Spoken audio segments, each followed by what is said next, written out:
हम स्टार्ट करने जा रहे हैं आपका नया टॉपिक जिसका नाम है कमर्शियल यूनिट ऑफ एनर्जी। देखिए बच्चों, आप लोगों ने प्रीवियस टॉपिक में क्या पढ़ा था?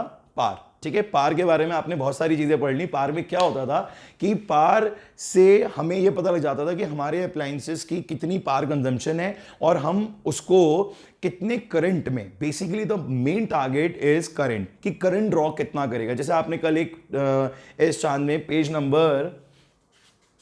में बच्चों पेज नंबर 52 में आपने एक चार्ट देखा होगा जहां पे tube light, electric bulb, radio set, बहुत सारे वहां पे नेम्स दे रखे हैं अप्लायंसेस के, और उनका पावर कंजम्पशन लिखा हुआ है नेक्स्ट कॉलम में, और नेक्स्ट कॉलम में दे रखा है उनका वोल्टेज, दैट इज 220 वोल्ट, जो हमारा एक जनरल वोल्टेज जो है वो रहता है। तो जो लास्ट कॉलम है उसमें क्या दे रखा है बच्चों? करंट के बारे में, कि कौन सा अप्लायंस कितना करंट लेता है। तो ये कल की जो इंफॉर्मेशन थी हमारी प्रीवियस क्लास की, उससे हमें ये पता लग गया कि हम किस तरीके से करंट को फाइंड आउट कर सकते हैं। ठीक है, तो मैं बात कर रहा था कि अब नेक्स्ट टॉपिक की, जिसका नाम है कमर्शियल यूनिट ऑफ एनर्जी। पहली बात तो मैं आपको ये बता दूं कि कमर्शियल का मतलब क्या होता है। जब कभी भी वर्ड कमर्शियल आ जाता है, इसका मतलब ये होता है कि अब हमारे टॉपिक में एक नई यूनिट आने वाली है जिसका हमारा सबसे इंपॉर्टेंट रोल होता है, दैट इज रुपीज। समझ रहे हैं आप लोग? रुपए पैसे की बात होने वाली है फिजिक्स में, और अब यूनिट के साथ साथ हमें यहां पर कॉस्ट की भी बात करनी पड़ेगी, और ये बहुत इंपॉर्टेंट और बहुत जनरल सी बात है। एज वी ऑल सी कि हमारे सबके घर में एक होता है इलेक्ट्रिक मीटर, होता है बच्चों। उस इलेक्ट्रिक मीटर का क्या काम होता है? उसका काम सिर्फ ये होता है कि आप दिन भर जितने भी अप्लायंसेस अपने घर में यूज करते हो अपनी नीड्स के अकॉर्डिंग, उसको वो रिकॉर्ड करता है, और रिकॉर्ड करने के बाद अपने एक फिक्स रेट से उसका एक कॉस्ट, टोटल कॉस्ट मंथली जो है वो जनरेट कर देता है। ठीक है बच्चों, तो ये होता है हमारा कमर्शियल यूनिट ऑफ एनर्जी। अब यहां पे एक वर्ड और आ रहा है, एनर्जी। एनर्जी का क्या रोल है? देखिए बच्चों, आप लोगों ने प्रीवियस टॉपिक में क्या पढ़ा था? P is equals to W upon T। सबने ये पढ़ा था, स्टार्टिंग यहीं से करी थी हमने। बेसिकली आपने 9th में पढ़ लिया था, the rate of doing work is known as power. अब हमने 9th में एक चीज ये भी पढ़ ली थी कि work is always equal to energy. ठीक है, अगर कोई भी एनर्जी होगी तो वो हमेशा वर्क के इक्वल होगी। तो यहां पर हमने वर्ड क्या पुट कर दिया? Electrical energy. Double E means electrical energy upon time taken. ठीक है, तो अब अगर मेरे को ये एनर्जी ही निकालनी है, my target is to calculate this electrical energy consumed. मैं इस इलेक्ट्रिकल एनर्जी को कंज्यूम करके ही तो दे रहा हूं। आप देखो, किसी को भी कोई पेमेंट करते हो ना, तो उसकी एनर्जी कंजम्पशन के अकॉर्डिंग ही देते हो। फॉर एग्जाम्पल, आपने अपने घर पे किसी लेबर को बुलाया काम करने के लिए, और वो पूरे दिन बैठा रहा, तो क्या आप उसे दे दोगे एंड में 500 रुपये? बोलो, ऐसा कभी होता है? नहीं होता ना। आप उसको पेमेंट कब देते हो? आप ये देखते हो कि दिन भर काम कर रहा है, या कोई भी आएगा बंदा, वो आप किसी को भी पेमेंट करोगे उसके एनर्जी लेवल पे ही करोगे। ठीक है, अब मैं आपको यहाँ पढ़ा रहा हूँ, नॉन स्टॉप 1 घंटा बोलता हूँ, आधा घंटा एक्स्ट्रा क्लास भी दे देता हूँ, तो मैं 1.5 घंटा यहाँ पे मेहनत करता हूँ, तो आपको पेमेंट करते हुए बुरा नहीं लगता होगा कि हाँ भैया काम ठीक ठाक चल रहा है। अब मैं आऊँ यहाँ पे बैठ जाऊँ आके 4 क्वेश्चन बोर्ड पे लिख दूँ, करते रहो, आपको लगे यार हमारा पैसा बेकार हो रहा है। तो हर चीज़ का जजमेंट जो होता है वो क्वालिटी और उसकी एनर्जी पे डिपेंड करता है। ये बात मेरी सही है या नहीं है, मुझे बताओ। बिल्कुल जेन्युइन बात करता हूं मैं। देखो बच्चों, आप मेरा नेचर जानते हो, मैं बिल्कुल वो बात करता हूं जो हमारे आसपास हो रही होती है। मैं कोई भी चीज ऐसी नहीं आपसे डिस्कस करूंगा जो आपको सोचना पड़ेगा अच्छा ऐसा होता है क्या। नहीं, मैं सारी बातें आपसे वो करूंगा जो हो रही हैं आपके साथ दिन भर। आप किसी को भी कोई भी पेमेंट करते हो, आपके घर में इतने वर्कर्स आते हैं काम करने के लिए, आपकी हेल्प के लिए, तो आप उन सबको पेमेंट करते हो उनका काम देख के, उनका एनर्जी लेवल देख के, उनकी क्वालिटी देख के। ठीक है बच्चों, तो हम यहां पर भी जो एनर्जी की बात करेंगे, इलेक्ट्रिक एनर्जी की, वो ये देखेंगे कि यहां पर ये कितनी पावर से काम कर रहा है, इसकी पावर कितनी है और टाइम कितना ले रहा है। तो इनको मल्टीप्लाई करके ही हमें मिलता है इलेक्ट्रिकल एनर्जी। बात समझ में आई आप लोगों को? So whenever you want to wish, you want to find out electric energy, you just have to multiply power of the appliance and time. अब कुछ कंडीशंस हैं, कुछ बाउंडेशंस हैं जो हमें पता होनी चाहिए, जो बहुत ज़रूरी है हमारे लिए। जैसे कि यूनिट्स का बहुत इंपॉर्टेंट रोल है। ठीक है, अब होता क्या है हमारे घर में अगर जब ये बिल जनरेट होता है, तो मैं अभी बात कर रहा था आप लोगों से कि बहुत सारे अप्लायंसेस ऐसे होते हैं जो 24 आवर्स वर्क करते हैं। For example refrigerator. मैं भी आपको बता रहा था कि कोई भी अपने घर पे ऐसा नहीं है कि रात में रेफ्रिजरेटर ऑफ करके सोता हो, क्योंकि सबको पता है रेफ्रिजरेटर का काम है एक टेम्परेचर मेंटेन करना फॉर फूड, जो हमारे लिए बहुत इंपॉर्टेंट होता है। अब हम बात करते हैं टीवी की। ठीक है, टीवी का ज़्यादा यूज़ होता है 2 घंटे, 3 घंटे, 4 घंटे, 5 घंटे। इसके बाद आपकी आईज जब थक जाती हैं तो आप उसको बंद कर देते हो और फिर कुछ और करते हो, राइट। ऐसे ही आपका फैन है, आपको जब तक रिक्वायरमेंट होती है आप यूज़ करते हो, बाकी टाइम बंद करते हो, क्योंकि हमें ये सिखाया जाता है, बहुत सारे एडवर्टीजमेंट्स होते हैं कि इलेक्ट्रिसिटी को हमें सेव करना है। तो टाइम का बहुत इंपॉर्टेंट रोल है। आप जितनी ज़्यादा टाइम सेविंग करेंगे उतना ही आपका इलेक्ट्रिक बिल जो है वो लो आएगा। इसलिए कहा जाता है, आप लोगों से घर में भी आपके गार्जियंस कहते होंगे कि बेटा ये देखो फैन आपने ओपन छोड़ दिया, आपने लाइट्स ओपन छोड़ दी। ऐसे बोलते नहीं बोलते हैं सब, क्या बोलो,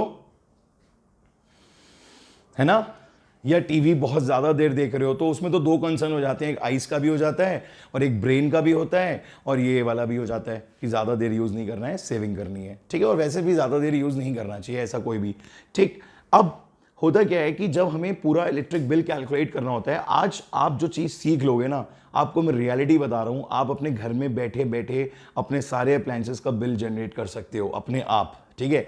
other than some additional charges जो हमारे इलेक्ट्रिक बिल में जुड़ के आते हैं, एक सरचार्ज होता है और एक वो होता है, एक ये होता है, बहुत सारे उसमें चीज़ें लगी हुई होती हैं। बट जो मेजरली एक रेट होता है यूनिट का, 8 रुपये पर यूनिट, और उसमें भी बेटा दो टाइप से यूनिट्स होती है, शायद आपको इसके बारे में पता हो। एक होती है कमर्शियल यूनिट जिसे L1 बोलते हैं हम, और एक होता है L2 जो आपका रेजिडेंशियल के लिए होता है। तो बेसिकली रेजिडेंशियल वाला थोड़ा सस्ता होता है, थोड़ा सा चीप होता है as compared to commercial one. अब जैसे आप कोचिंग का मीटर लगा हुआ है हमारा, आपने पता है आपको कोचिंग के बाहर एक मीटर लगा हुआ है, वो है रेजिडेंशियल, वो है कमर्शियल में, ठीक है। तो उसका जो बिल आएगा और जो घर का बिल आएगा वो दोनों डिफरेंट होंगे, वो वाला ज़्यादा होगा, ये कम होगा। ये हमारी गवर्नमेंट की स्ट्रैटेजी है कि कमर्शियल प्लेस से ज़्यादा रेवेन्यू जनरेट करते हैं और रेजिडेंशियल से थोड़ा कम करते हैं, ठीक है। इसके पीछे एक रीज़न ये भी हो सकता है क्योंकि कमर्शियल वाला जो है वो आपका एक लिमिटेड टाइम तक यूज़ होता है। ये बात सही है या नहीं है बताओ। बहुत रेयरली कमर्शियल चीज़ें ऐसी होती हैं जो 24 आवर्स वर्क करती हैं। मोस्टली चीज़ें ऐसी होती हैं जो 12 आवर्स वर्क करती हैं या more over 14 hours work use करती हैं, इसीलिए ऐसा होता है, ठीक है। तो आपको क्या चाहिए, अगर मैं आपसे कहूं कि बेटा आप यहां पे एनर्जी फाइंड आउट करो, तो आप सिर्फ एक चीज की डिमांड, दो चीज की डिमांड करोगे। पहली तो क्या, पावर कंजम्पशन, और दूसरा क्या कि कितनी देर यूज हुआ है, ठीक है। अब मैं एक बात कह रहा था कि यहां पे थोड़ा सा हमें ध्यान क्या रखना है यूनिट्स का। जैसे होता क्या है कि पावर की यूनिट आपने क्या पढ़ी, वॉट, ठीक है, और टाइम क्या आपने क्या पढ़ी, सेकेंड।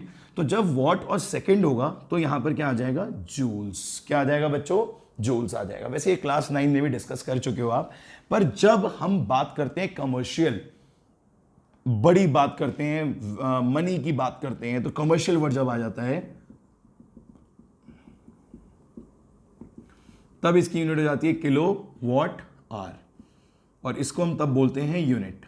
क्या बोलते हैं बच्चों, यूनिट। तो बेसिकली आपको सिर्फ एक बात का ध्यान रखना है यहां पे कि हर जगह पे जहां जहां पे भी आप यूज करोगे तो वहां पावर हमेशा किस में होनी चाहिए, किलोवाट में, और टाइम किस में होना चाहिए, आर में। तो किलोवाट आर क्या होना चाहिए बच्चों, किलोवाट आर, ठीक है। अब यहां पर एक पॉइंट ये भी डिस्कस होता है जो हमने 9th में कर चुके हैं ऑलरेडी, कि अगर हमारे पास कोई चीज किलोवाट में और हमें उसे जूल्स में कन्वर्ट करना है, तो याद है आप लोगों को क्या होता था बच्चों, 1 kilowatt hour equal to how many joules, भूल गए सब, वेरी गुड। 3.6 इंटू 10⁻6 जूल जो होता है वो हमारा कन्वर्जन होता है from kilowatt hour two joule, ठीक है। और इसी किलोवाट आवर को हमने दूसरा नाम क्या रख दिया, यूनिट्स। तो इसीलिए आपके घर में जब कभी भी इलेक्ट्रिक बिल आता है, वो ज़्यादा होता है या कम होता है, तो डिस्कशन यही होता है कि इस बार यूनिट्स ज़्यादा आ गई या इस बार यूनिट्स कम आ गई। तो बेसिकली वो जो यूनिट वर्ड था that stands for kilo watt and R. बोलो बच्चों, सबके समझ में आ गई ये बात, किसी को कोई डाउट? सो बच्चों अब हमें क्या करना है, न्यूमेरिकल्स, क्योंकि हमने ये टॉपिक पढ़ लिया है, फॉर्मूला पढ़ लिया है, और हमने प्रीवियस फॉर्मूलाज को भी अपने माइंड में रखना है। क्या थे हमारे previous formulas, P is equals to V into I, इसका यूज हो सकता है I square R and P is equal to V square upon R। तो ये तीन फॉर्मूलाज हमारी हेल्प करेंगे, अलॉन्ग विद जो हमने अभी एक नया फॉर्मूला पढ़ा, that is electrical energy is equals to P into T, ठीक है। और इसमें भी हमने देखा कि पावर हमेशा किलोवाट में होनी चाहिए और टाइम हमेशा किस में होना चाहिए, आर में। तो ये 3-4 बातें हमें ध्यान रखनी है, न्यूमेरिकल्स में कोई प्रॉब्लम नहीं आएगी। पेज नंबर 55 बुक है हमारी एस चांद, सैंपल प्रॉब्लम 1। कहते हैं 60 वॉट का एक रेडियो सेट है, 50 आवर्स यूज हो रहा है। बहुत ईजी क्वेश्चन है, सैंपल 1 आप पढ़ सकते हैं कि 60 वॉट का पावर कंजम्पशन कितनी है, 60 वॉट्स ऐसे लिख देंगे आप, ठीक है। और इसको कन्वर्ट भी कर दिए 60 अपॉन 1000, ये सबसे इंपॉर्टेंट चीज़ है, किलोवाट में कन्वर्ट हो जाएगा। और टाइम कितना है बच्चों, 50 आवर्स, ठीक है, 50 आवर्स इसका टाइम है। अब आप इसकी electric energy consume find out करेंगे तो आपको सिंपली P इंटू टी करना है, ठीक है। P कितना हो गया 60/1000 और T कितना हो गया 50, ये कैंसिल होके आपको किलो वॉट आवर में आंसर मिल जाएगा। समझ में आया सबके? किसी को डाउट? 3 किलो वॉट आ जाएगा, इसकी यूनिट कितनी हो जाएगी 3 किलो वॉट आवर। आप बहुत इजीली अब आप फाइंड आउट कर सकते हो कि आपने अगर सपोज करो घर में 5 आवर्स टीवी चेक करा, ठीक है, देखा, तो आपको 5 को मल्टीप्लाई करना होगा उसके पावर रेटिंग से, आपके टीवी का जो भी पावर रेटिंग होगा तो आप इजीली फाइंड आउट कर सकते हो, ठीक है। नेक्स्ट क्वेश्चन देखिए सैंपल 2 बच्चों, नेक्स्ट क्वेश्चन देखिए सैंपल 2।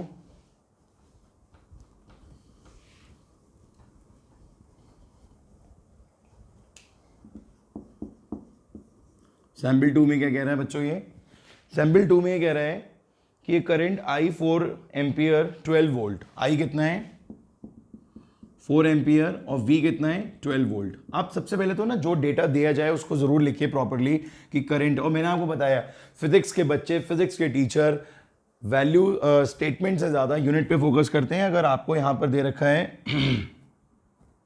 यहां पर आपको दे रखा है 4 एम्पियर तो it means it is current, यहाँ 12 वोल्ट दे रखा है that means it is potential, ठीक है बच्चों। अब इन्होंने आपसे क्या पूछा है, यहाँ पर टाइम भी दे रखा होगा, time is given 10 minutes, how much energy consume, आपको टाइम दे रखा है 10 मिनट्स, आपने टाइम भी लिख लिया यहाँ पे 10 मिनट्स। मिनट्स को आपको आर में कन्वर्ट करना पड़ेगा, 60 से डिवाइड करेंगे तो 10/6 हो जाएगा। अब बच्चों देखो एनर्जी पूछी है, आपके माइंड में है कि P इंटू टी करना है, बट P नहीं है इस बार। जैसे पिछले क्वेश्चन में आपको, प्रीवियस क्वेश्चन में आपको P वैल्यू गिवन थी 60 वॉट्स, बट इस क्वेश्चन में आपको गिवन नहीं है, तो आप क्या करोगे बच्चों? यस, आप यहां से हेल्प लोगे, यहां से, यहां आपको दिख रहा है कि V और I के लिए फर्स्ट फॉर्मूला जो है वो हमारा हेल्प करेगा, तो आप डायरेक्टली यहां पे पहले P फाइंड आउट कर दो, V इंटू I करके, and V is 4, 12 and I is 4, तो इट विल बी 48 वॉट्स। कितना हो जाएगा बच्चों? ये 48 वॉट्स हो जाएगा, और इसको अब आपको कन्वर्ट करना पड़ेगा किसमें? किलो वॉट में, तो 48/1000 किलो वॉट, ठीक है। इसके बाद अब आप एनर्जी इजिली फाइंड आउट कर सकते हो। क्या करना है आपको एनर्जी के लिए? P लीजिएगा 48/1000 इंटू टाइम कितना है आपका 1/6, ये कैंसिल हो गया, कितना आ जाएगा 8, तो 0.08 किलो वॉट आवर। इजी है बच्चों? ये क्वेश्चंस इजी लग रहे हैं आपको? सैंपल 3 भी आपको बहुत इजी लगेगा, पढ़ के देखिए एक बार सब लोग, रीड सैंपल 3।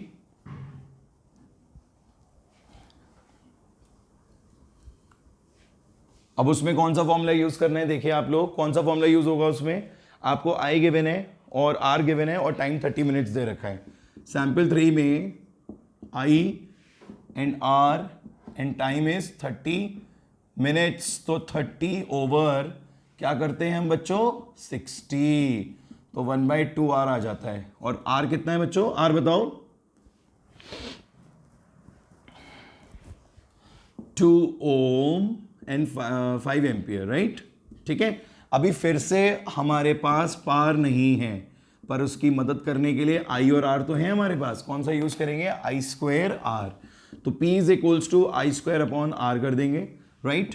तो I हो जाएगा 5 इंटू 5, R आ जाएगा 2, 25/2 वॉट्स आ जाएगा। इसको ओहो, yes yes you are right, I² into R होगा। यहाँ पर P कितना लेंगे आप? I² इंटू R, तो ये 5 इंटू 5 इंटू 2 हो जाएगा 50, कितना हो जाएगा बच्चों 50 वॉट्स। इसको हम कन्वर्ट कर देंगे तो 50/1000 किलो वॉट हो जाएगा। आया समझ में बच्चों? अब आपको एनर्जी फाइंड आउट करनी है, क्या करेंगे आप? P इंटू टी कर देंगे और एनर्जी यहाँ पर आ जाएगी। तो आई थिंक ये बहुत सिंपल क्वेश्चन है, आपको इसमें ज़्यादा प्रॉब्लम नहीं आ रही होगी समझने में, क्योंकि यहाँ तक की सारी चीज़ें बिल्कुल फॉर्मूला बेस्ड ही हैं, कोई ऐसा कॉन्सेप्चुअल कॉन्सेप्ट आपको अप्लाई नहीं करना है। नेक्स्ट टॉपिक आता है हमारा, अगर हम एस चांद के अकॉर्डिंग चलते हैं, आप ध्यान से पढ़िए। नेक्स्ट टॉपिक है हमारा how to calculate the cost. देखिए, जब आपको मैंने यहाँ पर यूनिट्स फाइंड आउट करना सिखा दिया है, आपको पता चल चुका है कि किस तरीके से यूनिट्स फाइंड आउट की जाती हैं, so now you can easily find out the cost also, because in the case of cost you just have to multiply it. जैसे आप बाजार में कोई भी चीज़ खरीदने जाते हो तो क्वांटिटी जब आपको पता होती है तो आपको सिर्फ उसके रेट से उसको मल्टीप्लाई करना होता है। ऐसा ही होता है बच्चों, आप कभी भी कोई भी चीज़ लेने जा रहे हो, आपको पता है कि हाँ 2 kg और 2 kg या 5 kg है, और 1 kg की कॉस्ट आपको 10 दे रखी है, तो आपको 5 kg की कितनी देनी होगी? 50, ठीक है। तो वही सेम सिस्टम यहाँ पर भी फॉलो होगा। क्वेश्चन रीड करिए नेक्स्ट, सैम्पल प्रॉब्लम 1 देखिए बच्चों जल्दी से।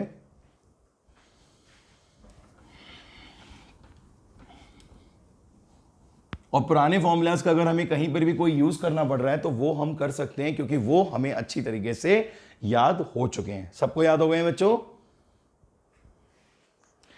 एक रेफ्रिजरेटर है, देखो मैं अभी रेफ्रिजरेटर की बात कर रहा था, having a power rating of 350 watts, operate for 10 hours a day. ये लोग बड़े चालाक हैं, ये लोग अपना रेफ्रिजरेटर सिर्फ 10 आवर्स यूज कर रहे हैं और हम 24 आवर्स यूज कर रहे हैं। ऐसा क्यों बच्चों, बताओ?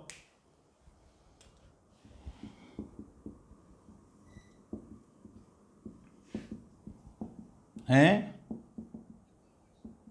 कमर्शियल यूज है, बिल्कुल ठीक पहचाना आप लोगों ने, ये यूज कमर्शियल है। दिस इज जस्ट लाइक, पर अगर ये कमर्शियल यूज में अगर आइसक्रीम का होता तो, अगर इसके अंदर आइसक्रीम रखी होती क्या तो भी 10 आवर्स यूज करता?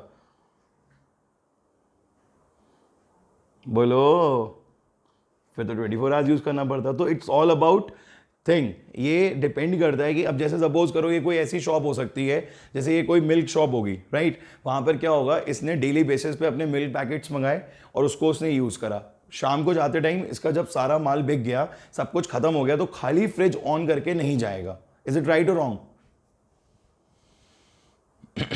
उस केस में ये अपने फ्रिज को स्विच ऑफ करके ही जाएगा, क्योंकि इसने सिर्फ क्या करा, टेम्परेरी बेसिस के लिए कूलिंग को रिक्वायर करा। ठीक है, टेम्परेरी बेसिस के लिए। अगर जैसे आइसक्रीम है तो जो भी शॉपकीपर होगा वो उसको पूरे टाइम 24 आवर्स यूज करना पड़ेगा, तभी उसकी आइसक्रीम जो है वो सही रहेगी, अदरवाइज वो मेल्ट हो जाएगी और आपके लिए यूजलेस हो जाएगी। ठीक है, तो यहां पे सबसे पहला काम 350/1000 से हो जाएगा ये किलो वॉट।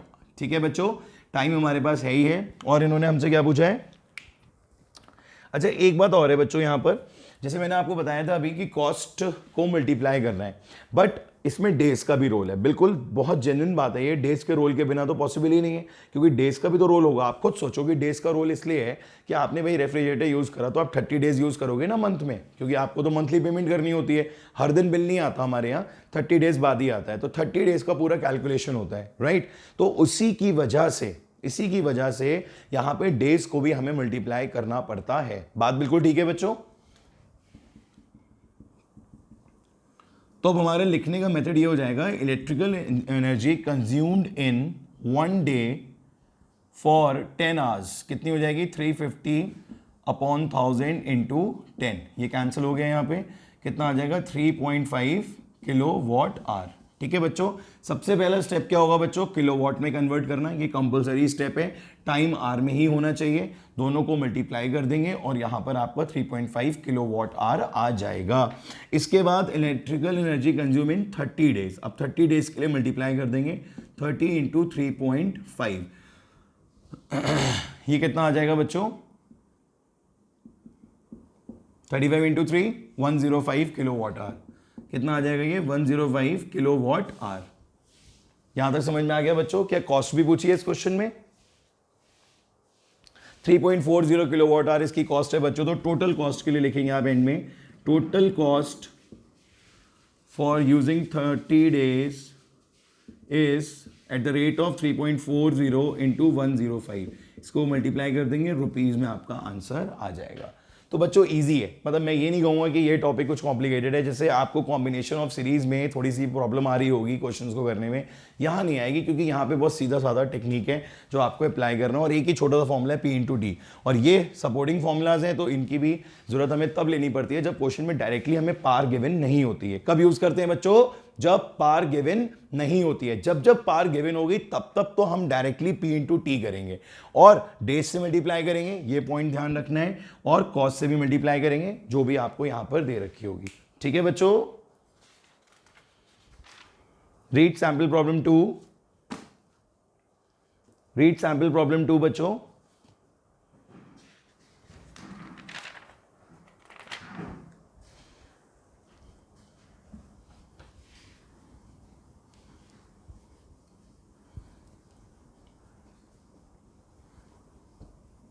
सैंपल प्रॉब्लम 2 में बच्चों इन्होंने क्या क्या गिवन दिया है आपको, आप खुद ट्राई कर सकते हैं एक बार। सैंपल प्रॉब्लम 2 में कह रहे हैं the bulb is rated, volt कितना है यहाँ पे, पार कितना है 100 वॉट्स, और वी कितना दे रखा है 200 वोल्ट्स, राइट। और आपसे कहता है 5 search bulbs burn for 4 hours. अब यहाँ पे क्वांटिटी भी है, देखिए ये भी एक पॉइंट है, जैसे डेज को मल्टीप्लाई कर रहे थे, रेट को मल्टीप्लाई कर रहे थे, अगर अब किसी अप्लायंस की क्वांटिटी है तो वो भी मल्टीप्लाई हो जाएगी। तो यहाँ पे सीधा सा कॉन्सेप्ट है कि हर चीज़ मल्टीप्लाई करते हुए चलना है, ठीक है। जितनी चीज़ें ऐड ऑन होती जा रही हैं, जैसे क्वांटिटी आ गई है इस क्वेश्चन में कि भाई 5 बल्ब्स हैं या 2 फैंस हैं या 2 ये है या कुछ भी, अगर आपको क्वांटिटी भी दे रखी है तो आपको वो भी मल्टीप्लाई करनी होगी। 1 का फाइंड आउट करके दूसरे के लिए क्या कर दोगे, मल्टीप्लाई कर लेंगे बच्चों। पर यहां पर एक चीज नहीं गिवन है आपको, पहले आपको वो फाइंड आउट करना है, दैट इज रेजिस्टेंस। तो रेजिस्टेंस फाइंड आउट करने के लिए, हाँ जी, रेजिस्टेंस फाइंड आउट करने के लिए हम यूज करेंगे ये वाला फॉर्मूला, P is equals to V square upon R. यहां आ जाएगा 100, ये हो जाएगा 200 इंटू 200 और ये हो जाएगा R, ठीक है। तो ये एक तो कैंसिल ही हो गया, R पहुंच के कितना आ जाएगा यहाँ पे 400 ओम। कितना आ जाएगा बच्चों, 400 ओम। Any doubt? अब इन्होंने आपसे वो इलेक्ट्रिक पावर पूछी है, और सॉरी इलेक्ट्रिक एनर्जी पूछी है। तो इलेक्ट्रिक एनर्जी के लिए आप यहाँ पे फॉर्मूला यूज करेंगे P इंटू टी, ठीक है। P कितना दे रखा था, 100 अपॉन 1000, और टाइम कितना दे रखा है, कितने टाइम के लिए यूज हो रहा है ये, 4 आवर्स एंड 5 बल्ब्स हैं, ठीक है। तो आप पहले 4 को फाइंड आउट करोगे। This is electric energy consume for 1 bulb, ठीक है। दिस इज फॉर 1 बल्ब, और आपको कितने के लिए करना है, 5 के लिए करना है। तो जब भी आपका सॉल्व होके जो भी यहाँ आंसर आएगा 4/10 आ रहा है, मतलब 0.4 आ रहा है किलोवाट आवर, तो इलेक्ट्रिकल एनर्जी फॉर 5 बल्ब्स के लिए आप 5 से मल्टीप्लाई कर देंगे 0.4, तो 2 आ जाएगा, 2 किलोवाट आवर। जो भी कॉस्ट दे रखी है आप उससे मल्टीप्लाई कर लेंगे, ठीक है। 2 रुपीज़ दे रखी है ना, 4.60 रुपीज़ है, आप उससे मल्टीप्लाई कर लेंगे, ठीक है। नेक्स्ट क्वेश्चन देखिए, सैम्पल प्रॉब्लम 3 बच्चों। कभी कभी यहाँ ना ये एक काम और क्या करते हैं मैं आपको बताऊं, ये डेज जो है बच्चों, बड़ी इंपॉर्टेंट बात बता रहा हूँ मैं आपको, लॉजिकल बात है। कभी कभी क्या करते हैं, लोग डेज नहीं मेंशन करते हैं कि 30 डेज हैं या 31 डेज हैं, ये मंथ मेंशन कर देते हैं। जैसे in the month of May, अब मे में कितने डेज होते हैं बच्चों, 30 और 31, 31 डेज होते हैं, एक दिन यहाँ पे एक्स्ट्रा होता है तभी, ठीक है। तभी जो हमारा लॉकडाउन है वो कब इस बार खुलने की ऐसी डेट आई है 31 of May, otherwise 30th of May होता, ठीक है। तो हमें, हाँ very good will celebrate.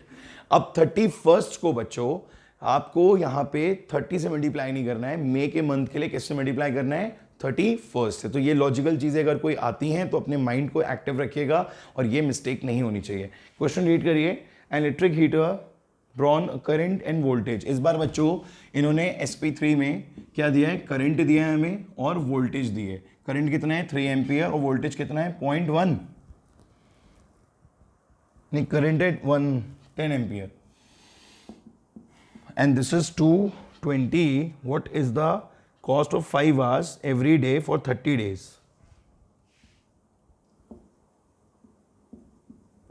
220 volt दे रखा है और 5 आवर्स और डेज कितने दिए हुए हैं बच्चों, 30, ठीक है। तो आपको पता है इस बार क्या करना है, क्या चीज़ मिसिंग है, पार कैसे आएगा, V इंटू आई करके, तो 10 इंटू 220 कर देंगे आप, कितना आ जाएगा ये 2200 वॉट्स, ठीक है। इसको किलोवाट में कन्वर्ट करेंगे,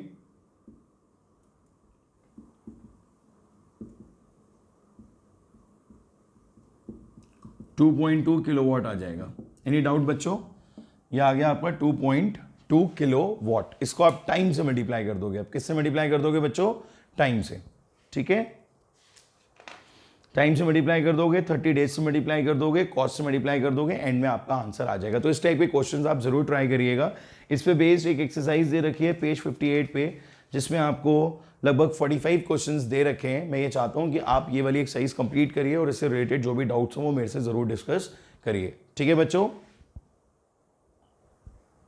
तो बच्चों अब हम आ गए अपने लास्ट टॉपिक पे इस चैप्टर के, that is heating effect of electric current. हर बार कहानी की तरह चल रहे हैं। अब कहानी में आपने देखा कि एनर्जी आ गई है, ठीक है। एनर्जी आ गई है, किसकी वजह से आई है ये तो आपको पता लग ही गया है। एनर्जी आई है पावर और टाइम की वजह से, क्योंकि हमारा जो भी अप्लायंस था उसका एक पावर रेटिंग होता था और वो जितने टाइम तक हम यूज़ करते थे उसी के अकॉर्डिंग उसकी एनर्जी आती थी और उससे हम लोग कॉस्ट फाइंड आउट कर लेते। तो ये सारी बातें हम लोगों ने पीछे पढ़ ली हैं।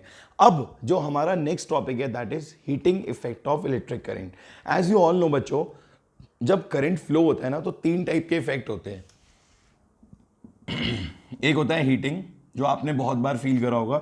आप किसी भी अप्लायंस को जब बहुत देर तक यूज करते हो तो वो हीटअप हो जाता है, ठीक है। आपने ये बात कई बार नोटिस की होगी, अपना फोन भी यूज करते हो, आप कुछ भी यूज करते हो अप्लायंस, तो वो जब बहुत ज्यादा टाइम तक यूज होता है तो वहां पर आपका क्या यूज होता है बेटा, क्या आ जाता है वहां पे, हीटिंग इफेक्ट आ जाता है, ठीक है। माइक ऑफ रखिए सब लोग अपने। अब दूसरी चीज क्या है जो आपको पढ़नी है नेक्स्ट चैप्टर में, दैट इज मैग्नेटिक इफेक्ट, ठीक है। ये मैग्नेटिक इफेक्ट जो है this is your next chapter, जो आपको नेक्स्ट टॉपिक पढ़ना है। मैंने आपको बताया ना फिजिक्स बिल्कुल चेन की तरह है, ठीक है। एक चीज से दूसरी चीजों पे ऐसे ही ट्रांसफर कराती है आपको। तो नेक्स्ट चैप्टर हमारा क्या हो जाएगा, मैग्नेटिक इफेक्ट, जो कंप्लीटली इलेक्ट्रिक करंट पे बेस्ड है, जिसमें करंट करंट करंट करंट का ही यूज होगा, ठीक है।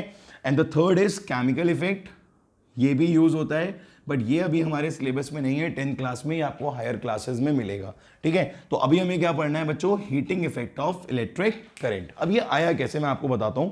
ये बहुत लॉजिकल सी चीज है, ये आप सब खुद भी कर सकते हैं कि ये हीटिंग इफेक्ट कैसे बना, इसका फॉर्मूला क्या होगा।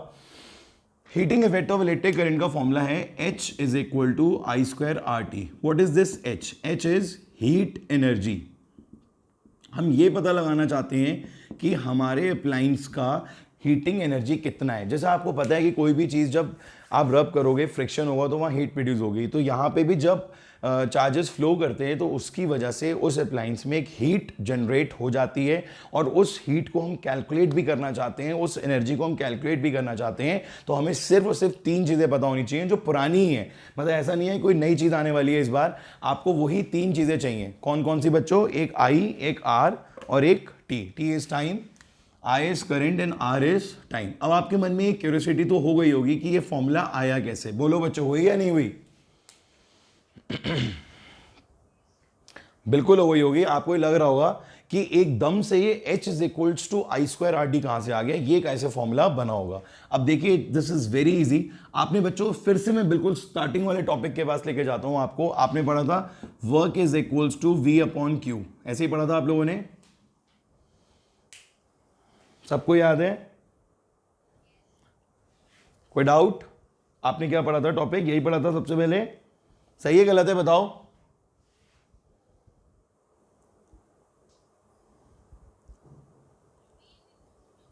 बहुत बढ़िया। यही तो आपको सोच के मुझे बताना है कि यहां पे सही लिखा है गलत लिखा है। होता है क्या है, V equals to, very good, V equals to W upon Q होता है, ठीक है। ये इसका मेन फॉर्मूला है। बट अगर आपको वर्क चाहिए तो आप क्या करोगे, V इंटू क्यू करोगे, ठीक है। तो कंफ्यूजन नहीं होना चाहिए। अब वर्क किसके इक्वल होता है? एनर्जी के। तो एनर्जी कौन सी ले ली हमने? हीट एनर्जी ले ली, ठीक है, जिसको हमने H से रिप्रेजेंट कर दिया हीट एनर्जी को। अब V का क्या होगा बच्चों? V को जानते हो आप लोग, ओम्स लॉ से V कितना है? I R. तो V की प्लेस पे क्या आ गया? I और R। और बच्चों Q कितना है? IT है। ये करंट में आपने पढ़ा था। ये दोनों फॉर्मूलाज आपके पुराने ही हैं, जिससे नया फॉर्मूला बन गया IT। अब I इंटू आई कितना हो गया? आई स्क्वायर आर टी, हीट आ गई आपकी। Any doubt? आया समझ में फॉर्मूला कैसे बन रहा है? कोई भी चीज नहीं आ रही है, बेस्ट पार्ट क्या है बच्चों, कोई भी चीज नहीं आ रही है, वो आ कहां से रही है? पीछे से। अगर आपका पीछे वाला टॉपिक बिल्कुल क्लियर है तो आपको आगे कोई भी प्रॉब्लम नहीं होगी, ठीक है। अब एक बात और जो आपको पता होनी चाहिए कि H, जो आपको देख के पता लग भी रहा है कि H is directly proportional to square of current. मतलब जितना ज्यादा करंट आएगा उतनी ज्यादा हीट बढ़ जाएगी अप्लायंस में, क्योंकि यहां स्क्वायर लगा हुआ है बच्चों। अगर 2 टाइम्स आएगा तो हीट 4 टाइम्स हो जाएगी, 3 टाइम्स आएगा तो 9 टाइम्स हो जाएगी, 5 टाइम्स आएगा तो 25 टाइम्स हो जाएगी। बिल्कुल ठीक बोला आपने। और H is also directly proportional to R। R कौन है बच्चों? रेजिस्टेंस। जितना ज्यादा रेजिस्टेंस होगा, जितने ज्यादा रेजिस्टेंस होंगे, मतलब या तो एक ही अप्लायंस का रेजिस्टेंस बहुत ज्यादा हो या फिर नंबर ऑफ रेजिस्टेंस बहुत ज्यादा हो, तो वहां पर भी हीट जो है वो ज्यादा प्रोड्यूस होगी। And the third one is time. जितनी ज़्यादा यूज़ करोगे आप देर, कोई भी अप्लायंस है आपका, टीवी है या कोई रेफ्रिजरेटर, आप देखना हमेशा गर्म रहता है, जितने भी अप्लायंसेज हैं ये सारे के सारे जो हैं आपको हीटअप मिलेंगे, क्योंकि जब उसका टाइम कंजम्पशन ज़्यादा रहेगा तो हीट भी वहाँ पे वो ज़्यादा कंज्यूम करेंगे। बोलिए बच्चों, ये बात समझ में आ गई आप सबको? किसी को कोई डाउट?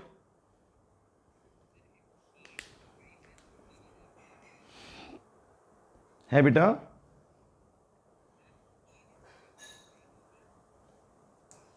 वन बाय, वो तो स्क्वायर रूट हो जाएगा ना बेटा।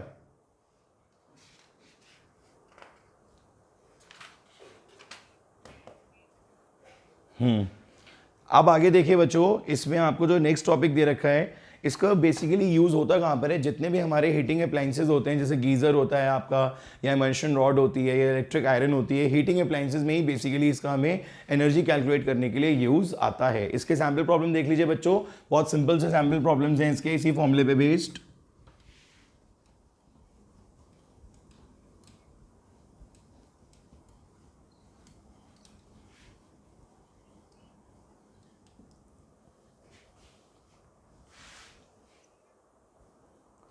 सो बच्चों, अब इस टॉपिक में एक लास्ट 2-3 न्यूमेरिकल्स रह चुके हैं। मैं चाहता हूं ये न्यूमेरिकल्स बिल्कुल फॉर्मूला बेस्ड हैं, तो आप एक बार खुद ट्राई करो। फॉर्मूला आपको यूज करना है I²RT। कहीं पर भी आपको अगर I, R और T तो गिवन होगा हर बार, अगर I और R की रिक्वायरमेंट रहती है तो आप प्रीवियस फॉर्मूलाज का यूज करके इसको फाइंड आउट कर सकते हो। किसी भी स्टूडेंट को अगर इन फॉर्मूलाज को करने में प्रॉब्लम आती है तो हम डाउट सेशन में इनको जरूर डिस्कस करेंगे। इसके बाद एक लास्ट टॉपिक है पर बड़ा इंपॉर्टेंट है, इस पे बेस्ड 1 या 2 नंबर में क्वेश्चन अक्सर एग्जाम्स में पूछा जाता है, राइट। और ये जो आज आपने इलेक्ट्रिक पावर पढ़ा है बच्चों, this is also very very important, क्योंकि इलेक्ट्रिक पावर पे बेस्ड एक क्वेश्चन एग्जाम में जरूर आता है, सीरीज एंड कॉम्बिनेशन पे बेस्ड एक क्वेश्चन जरूर आता है। तो मेजर जो पोर्शन है ना इस चैप्टर का, जो वेटेज है, वो यही दोनों टॉपिक जो हैं वो कवर करते हैं। सो कॉम्बिनेशन एंड पावर हमेशा हमारा स्ट्रांग होना चाहिए। लास्ट टॉपिक बच्चों आपका एप्लीकेशंस ऑफ हीटिंग इफेक्ट है, मतलब ये जो heating effect of electric current है, इसका फायदा क्या होता है, इसका एप्लीकेशन क्या है, ये आपको पढ़ना है। इसके यहाँ पे 3 पॉइंट्स दे रखे हैं और लास्ट में कुछ भी नहीं है, बस चैप्टर खत्म हो जाएगा आपका। 3 पॉइंट में पहला पॉइंट तो यही है, the heating effect of current is utilised in the working of electrical heating appliances such as iron, kettle, toaster, oven, room heaters, water heaters. इसके बारे में आपको पूरी नॉलेज है। नाइक्रोम वायर के बारे में आप पढ़ चुके हो, वो 60 टाइम्स कॉपर से ज़्यादा रेजिस्टिविटी होती है उसकी वहाँ पर, इसीलिए जो है ये हीटिंग इफेक्ट की तरह यूज़ होता है। इसको प्रॉपरली पूरा रीड कर लीजिएगा, कोई लाइन ना समझ में आए तो ज़रूर डिस्कस करिएगा। नेक्स्ट पॉइंट ये है बच्चों कि heating effect of electric current is utilised in electric bulbs for producing light. अब देखो यहाँ पर क्या हो रहा है, इलेक्ट्रिक जो आपका है प्रोसेस वो किस में कन्वर्ट हो रहा है बच्चों, लाइट में कन्वर्ट हो रहा है, ठीक है। तो ये भी एक बहुत इंपॉर्टेंट है यहाँ पे पॉइंट। टंगस्टन फिलामेंट यूज करते हैं हम लोग, जिसकी वजह से ये हमारे लिए यहाँ पे किस में हेल्प करता है, ये किस में हेल्प करता है बच्चों, ये वायर में, वायर जो हम यहाँ पे कौन से यूज कर रहे हैं, टंगस्टन फिलामेंट यूज कर रहे हैं, और ये हमें क्या प्रोवाइड करा रहा है, लाइट, ठीक है। टंगस्टन मेटल का बहुत इंपॉर्टेंट और रिमार्केबल एक प्रॉपर्टी है जो बड़ी आपको याद रखनी है। Tungsten metal is used for making the filament of the electric bulb because it has a very high melting point. कितना मेल्टिंग पॉइंट हाई है मालूम है आपको इसका, 3380 डिग्री सेंटीग्रेड, ठीक है। So this is very high, और इसकी हाई फ्लेक्सिबिलिटी रहती है, लो रेट ऑफ इवेपोरेशन रहता है एट हाई टेम्परेचर्स, ठीक है। और इसको आप अच्छी तरीके से रीड कर लेना, क्योंकि इस पे बेस क्वेश्चन जरूर आता है, why we use tungsten metal for electric bulbs. This is very important question, ठीक है।